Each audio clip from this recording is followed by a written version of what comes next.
scan your head? Like you're a cashier and I'm a bunch of bananas? I'm not bananas, you are. That's not really funny to people who've lost their kids to this vaccine. How dare you be so flippant, man? I want to talk about Whoopi Goldberg because I got so many texts this week because she attacked me the week before. Sure. So everybody was like, oh, Bill, I get you're enjoying the karma. First of all, I'm going to talk about this at the end of my show next week. Following our last video on this topic, many of you practically begged for a deep dive into the soap opera that is Bill Maher versus Whoopi Goldberg. And guess what? We listened and we dug deep. And oh boy, the Bill Maher Whoopi Goldberg saga is less tip of the iceberg and more Titanic-sized cultural collision. Turns out what we scratched was just the crusty surface of Hollywood's most awkward ideological tango. This isn't just a spat between two celebrities. It's a high-stakes battlefield where free speech clashes head-on with the self-righteous gavel of woke policing. It's comedy versus cancel culture, logic versus outrage, and a fight for the soul of a society teetering on the edge of perpetual offense. And here's the kicker. Neither Hollywood nor Whoopi was ready for Maher's calm yet razor-sharp takedown. So buckle up, because we're peeling back the curtain to reveal the drama, the hypocrisy, and the uncomfortable truths Hollywood would rather you ignore. Let's roll. Let's take you back to almost 3 years ago when Bill Maher said this about COVID. Knows Corona is no walk in the park, because you literally can't walk in the park. But at some point, the daily drumbeat of depression and terror veers into panic porn. Enough with the life will never be the same headlines. And stop showing us this. You know, everything looks scary when you magnify it 1,000 times. Here's a pubic hair.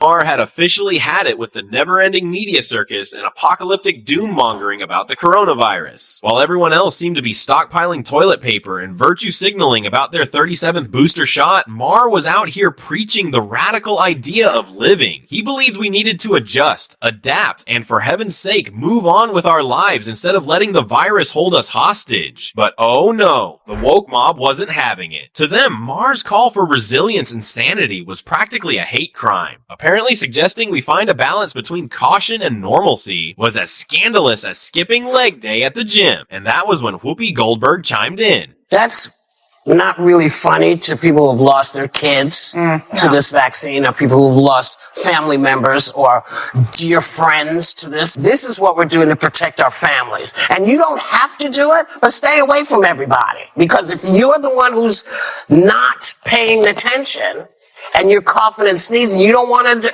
then stay out of the public, man. This is not, nobody wants this. And I think he's forgetting that people are still at risk who cannot get vaccinated. People who can't get that. Little kids under the age of 5.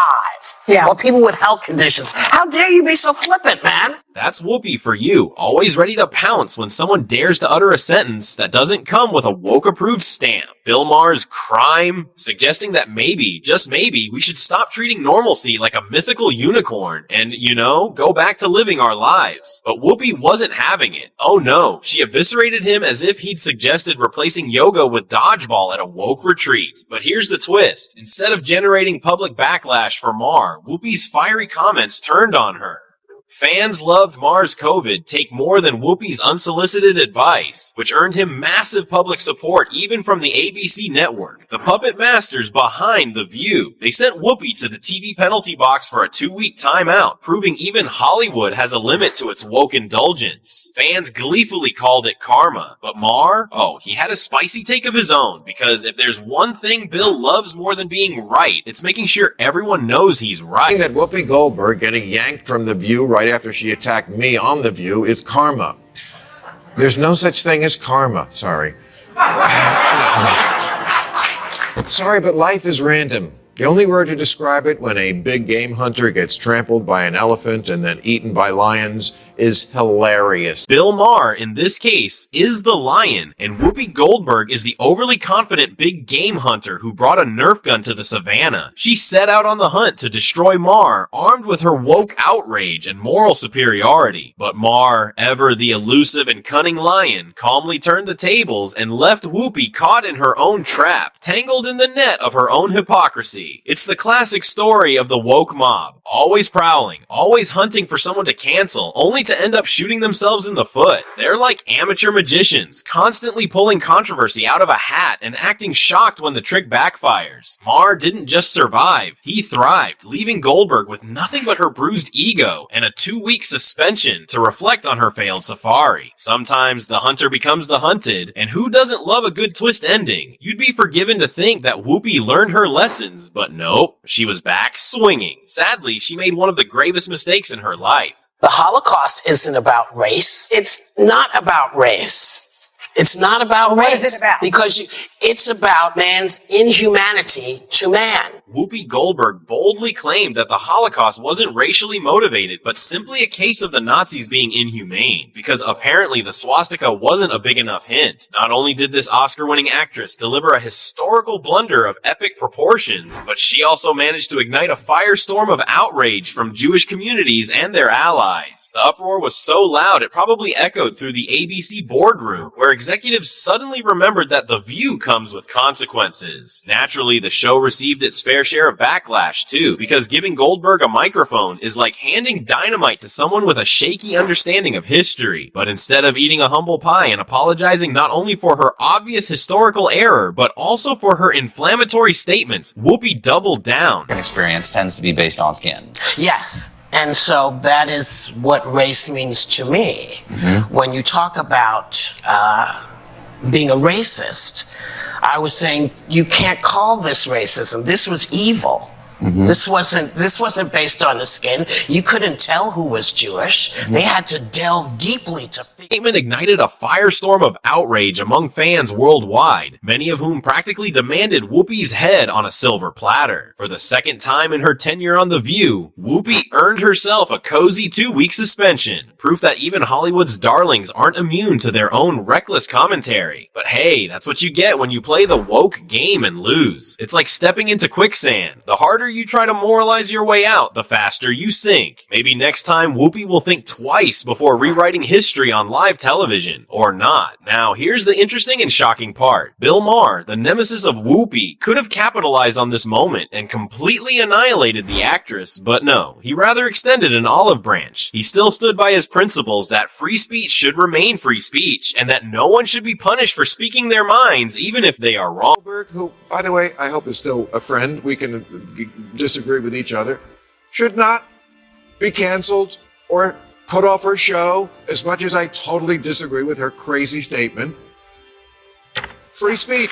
She should be there. She shouldn't get a timeout. Maher, ever the classic gentleman, stuck by his principles like a pro. Even when it came to Whoopi, he didn't kick her while she was down, proving once again that he's not just clever, but classy too. Now, imagine for a second if the tables were turned and Maher was the one on the floor. Do you think the woke mob would have shown restraint? Oh, please. They'd have pounced on him faster than a vegan at a salad bar. The same crowd that preaches compassion and second chances would have turned into a pitchfork-wielding mob, gleefully canceling Maher before he could even say free speech. Woke culture loves to tout its moral superiority until their values are inconvenient, at which point they rewrite the playbook. It's like watching a group of toddlers who make up new rules mid-game just to win. Principles? Consistency? Not in their vocabulary. So to get one over Bill Maher, this group of political toddlers invited him to their den. There, they tried all sorts of tricks to get Bill Maher into a tight corner, including twisting her words. Different question.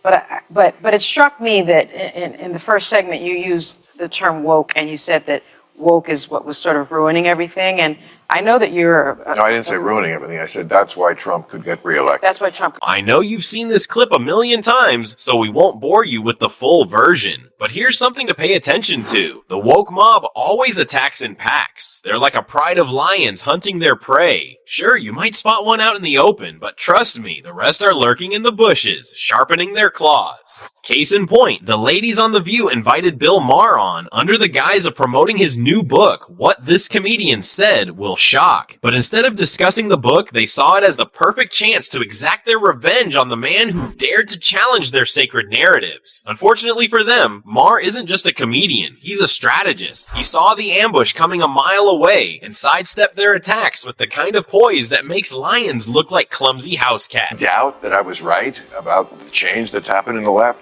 Watching people protest for a terrorist organization like Hamas, that straightened me up. Just like that, Maher looked the View host square in the eye and unapologetically laid out exactly why he refuses to march in lockstep with the woke mob. It was a moment so refreshingly blunt that you could practically hear the collective gasp from the audience. Maher didn't tiptoe or sugarcoat his words. He called out the endless virtue signaling, the hypocrisy, and the performative outrage that have become the hallmarks of the woke agenda. It's not that he's against progress, it's that he's against a culture where progress means silencing dissent and punishing people for thinking differently. Of course, the hosts were left blinking, trying to process what just happened. Maher didn't just reject their narrative, he dismantled it calmly and fearlessly, leaving them scrambling for a rebuttal. When they realized that they couldn't bait the old fox Bill Maher, they left him off the hook, but trust Whoopi Goldberg to come for her pound of flesh. Should be against the law. You should not be able to lie to the American knowingly. What do we do as Americans to say this is not okay? You'd have to change the First Amendment. I think the First Amendment doesn't allow you to willingly. Whoopi realized she couldn't outwit Bill Maher with a direct attack. She shifted gears and decided to target what he passionately stood for: free speech, logic, and the ability to question authority without fear of cancellation. It was a classic deflection tactic. If you can't beat the person, try to discredit their principles. She attempted to paint Maher's firm stance on free speech as reckless, outdated, and even dangerous, a move straight out of the woke mob playbook. But Maher, ever the master of debate, wasn't about to let her reframe the narrative. Instead, he calmly yet devastatingly reminded her and everyone watching that challenging ideas isn't dangerous. It's essential for progress. Whoopi's move backfired spectacularly, exposing not Maher's weaknesses, but her. Gave the commencement address at Berkeley. Someone has to check in with the people who tried to have my speech canceled and make sure they made it through. Bill Maher, ever the sharp-witted lion in a den of hyenas, held his ground effortlessly, even as Whoopi and her woke entourage threw everything but the kitchen sink at him in their quest to cancel him. Deplatforming him? Oh, they probably had the email draft ready to send to every streaming service. But Maher, with his trademark smirk and unshakable logic, wasn't just surviving their attacks, he was thriving. The irony? The very people screaming for tolerance and diversity of thought were doing everything they could to silence one of the few voices that dared to challenge their orthodoxy. Maher didn't just keep his wits about him, he used them to turn the entire spectacle into yet another showcase of their hypocrisy. In fact, some fans think that Whoopi should be grateful to free speech stalwarts for standing their ground, given the amount of misinformation and crazy statements she's been putting out since she joined The View. Y'all remember when she lied about some bakery? A lot of talk about the dessert I requested for my birthday show. The place that made these refused to make them for me. They said that their ovens had gone down, all kinds of stuff. Perhaps they did not like my politics. Whoopi didn't exactly spill the tea about where the cupcakes were from, but leave it to the internet detectives to crack the case. Turns out they traced the sweets back to Holterman's, a Staten Island bakery that's been delighting locals for over 140 years. And yet, Whoopi decided it was the perfect opportunity to pull a Jussie Smollett-esque drama card on them. Cue the bakery's response, which was equal parts polite and unintentionally hilarious. They explained that their equipment is practically ancient, so much so it probably qualifies as a historical artifact, and frequent mechanical breakdowns are just part of their charm. Oh, and by the way, they had no clue Whoopi was the customer, because, spoiler alert, their ovens don't care about celebrity status. They just malfunction indiscriminately. Up at 3 or 4 o'clock every morning. The sacrifices they've made, the holidays they've missed with their families. To make Staten Island better, they have sacrificed for 145 years. And frankly, the people who defamed the Holterman family should apologize to the Holterman family for making stuff up to suit their needs. Not everybody wakes up every day and thinks about politics.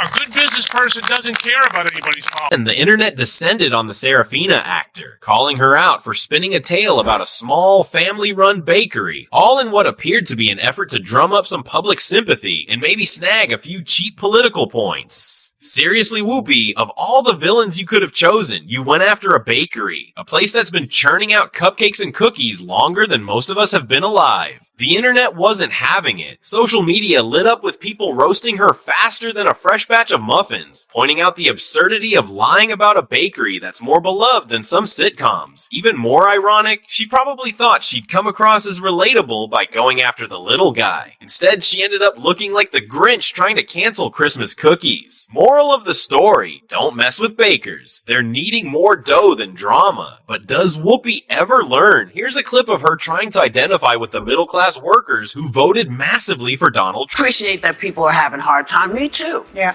I work for a living. If I had all the money in the world, I would not be here.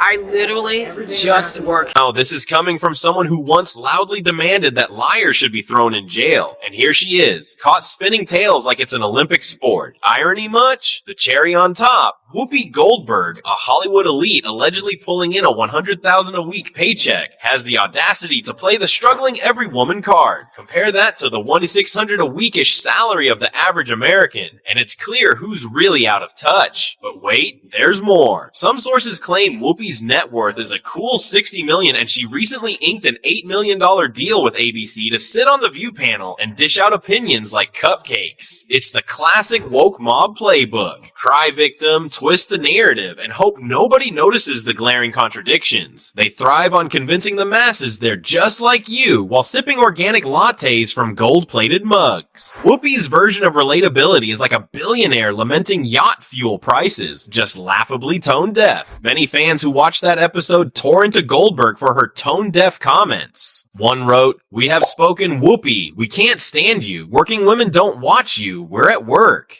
Another also commented, "This is why Americans don't need the Hollywood elite to tell us who to vote for. They are oblivious to the sacrifices many Americans have to make to just make ends meet." Others also saw the irony in Whoopi Goldberg's comment about the working class. One of them wrote, $60 million net worth and an annual contract with the View of $8 million. Oh gee, I wish I could struggle financially with that salary. Sweetie, you do have all the money in the world. You don't have to work. You don't know what it is like to have to work. Maybe you need a reality check. Some commenters even reined in her previous gaffes on set. Remember her comment about the Holocaust not being about race, and she only got suspended for a couple of weeks. If she was a conservative person or worked at a regular job, management would have fired her for that role. I need us to say this if we don't feel comfortable saying it. No, it's not that we need you to say it, but I think other folks need to hear, because, you know, one of the things I'm sorry, just jumped you, I'm sorry, but one of the things that we've been talking about is the fact that getting facts out through the media seems to be a genius strategy straight out of the woke playbook. Parade as many celebrities as humanly possible to endorse Biden, because nothing says qualified to lead a nation like a pop star or a guy who once played a president in a movie. Apparently the thought process is simple. Slap a familiar face on a campaign, sprinkle in some melodramatic speeches, and voila. Americans are supposed to forget about actual policies and just vote based on who their favorite actor thinks is totally awesome. Because clearly nothing screams democracy like turning politics into a celebrity influencer campaign. But Whoopi made a statement that we found pretty disingenuous. She claimed that the press made it difficult for the Democrats to send their message across. That's why they needed celebrities like Charlemagne to endorse Biden. Now, isn't it the same Democrats that successfully got the media to cover up Hunter Biden's story in the lead up to the election?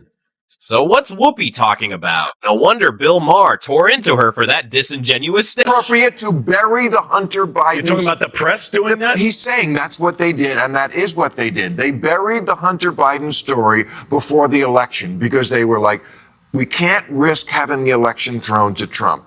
We'll tell them after the election. And we know for a fact that that's what they did? Of course. You don't but follow I'm this. saying you know for a fact that that's what they did. I don't know what they did. I know, because you only watch MSNBC. Yep, Bill Maher was spot on with this one. Let's be honest. How many of us saw the media dissect the Hunter Biden story with the same level of enthusiasm they reserved for Trump's gaffes? Spoiler alert. Close to zero. The press treated Trump's every misspoken word like it was the scoop of the century, but when it came to Hunter, they suddenly got stage fright. It's almost as if the media had a collective agreement. Laptop? What laptop? Quick, show a Trump meme.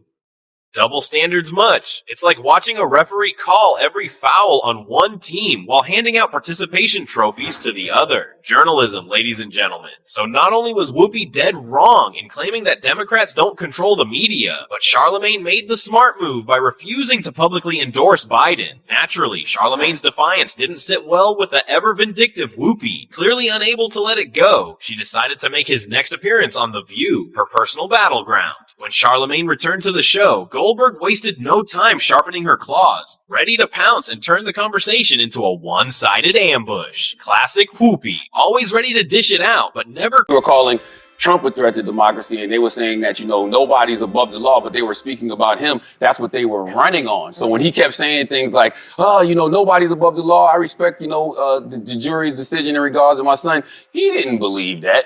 But he didn't have to volunteer that lie to begin with. I'm going to stop you for a second. Uh-oh. Only because you don't know that it was a lie. We don't know why he changed You really think he just changed his mind over Thanksgiving weekend? Oh. No. He seemed so desperate to get her pound of flesh that she didn't even bother pretending to care about the truth. President Biden campaigned on the grand promise that no one is above the law and vowed to punish anyone who broke it. Noble, right? But when his own family decided to play fast and loose with the same laws, suddenly exceptions were everywhere. Apparently some people are above the law. You just have to share a last name with the president. To Whoopi, this wasn't Biden breaking a promise or lying. No. He was just an exhausted dad, tired of people being mean to his little boy. However, Charlemagne stood his ground, arguing that the Democrats have always claimed the moral high ground and should uphold it, even when their backs are against the wall. Point, you get to the place where you just go, so I'm just going to follow the straight and narrow always, because that's what's expected of Democrats. But that's their fault. They're the ones that They're the ones that go out there and they stand on this moral high ground. Listen, they don't have to do that. I'm a Democrat. Tell me what the moral high ground is. The moral high ground is nobody's above the law. I respect what the jurors are saying. Kudos to Charlemagne for holding his ground in the lioness's den, but did Whoopi seriously just suggest that sticking to the straight and narrow isn't always necessary? That compromising one's values is perfectly fine when it's convenient? Bravo. Whoopi, you've just confirmed what we've been saying about the woke mob for weeks. They cling to their so-called high moral standards only when it benefits them, but the moment the odds turn against them, they abandon that moral hill faster than the Flash on a caffeine binge. Consistency clearly isn't their strong suit. Flexibility, however, is practically an art form, and that is why Bill Maher has always clashed with Whoopi Goldberg, because unlike Whoopi, Maher believes in holding steadily to your convictions even when your back is against the wall, even when it is extremely painful. The pain? Is free speech worth the pain? And is it really painful? Is it really painful? If you don't like this guy, don't go to his... Bill Maher has been a staunch free speech absolutist since time immemorial, fiercely defending this cornerstone of democracy. Over the years, he's made it his mission to verbally dismantle anyone or any institution that dares to trample on that constitutional right. Whether it's cancel culture warriors, political power players, or the hypersensitive masses who clutch their pearls at every controversial statement, Maher spares no one. His sharp wit and unapologetic candor have made him both a hero and a headache, depending on which side of the free speech debate you're on. Love him or hate him, Maher remains unwavering, consistently championing the idea that free speech isn't just a privilege. It's a right worth fighting for, even when it offends. But Whoopi Goldberg, she'd rather toss anyone she disagrees with into prison, which explains why these two celebrities are constantly at odds. One stands firmly by the truth, no matter the cost, while the other shifts her stance like a chameleon adapting to its surroundings. Jones, who is not my friend and who tells crazy lies about me, is thrown off Twitter, I think, and Facebook and a few other platforms. I think he's going to... Thank God! Well, if you're a liberal, you're supposed to be for free speech. That's free speech for the speech you hate. That's what free speech means. Are genuinely admirable, which is why he's earned the respect of fans on both sides of the political divide. A rare feat in today's hyper-partisan world. Love him or hate him. At least you know where he stands. Sadly, the same can't be said for Whoopi Goldberg. Her principles seem more like suggestions, adjustable and conveniently forgotten when the moment calls for it. Are the two still friends? Who knows? But one thing's for sure, their ideological differences couldn't be starker if they were hosting rival late-night shows. Maher is all about consistency and calling out hypocrisy, while Goldberg seems to approach the truth like it's a buffet, picking and choosing what suits her appetite that day. For now, both Goldberg and Maher seem to have holstered their weapons, taking a much-needed break from sniping at each other. It's been surprisingly quiet. Almost too quiet. But let's be honest, with their fiery personalities, this truce probably has the lifespan of a Hollywood marriage. Who knows what the future holds? Maybe they'll find common ground and shock us all. Or more likely, they'll lock horns again over the next hot-button issue that sets social media ablaze. After all, neither of them is exactly known for biting their tongue. So grab your popcorn and stay tuned, because when these two finally come out of their corners, it'll be a showdown worth watching. Drama is practically their second language. And with that, we conclude today's video. If you loved our analysis, hit the like button and subscribe to this channel for more in-depth analysis such as this. Thanks for watching, and see you in the next